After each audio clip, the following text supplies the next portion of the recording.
மாலை நேரத்து மயக்கம் பூமாலை போல் உடல் மணக்கும் இதழ் மேலே இதழ் மோதும் அந்த இன்பம் தேடுது எனக்கும் இது மாலை நேரத்து மயக்கம்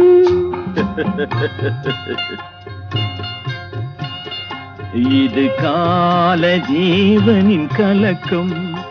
இதை காதல் என்பது பழக்கம் ஒரு ஆணும் ஒரு பெண்ணும் பெறப்போகும் துன்பத்தின் துவக்கம் இது கால ஜீவனின் கலக்கம்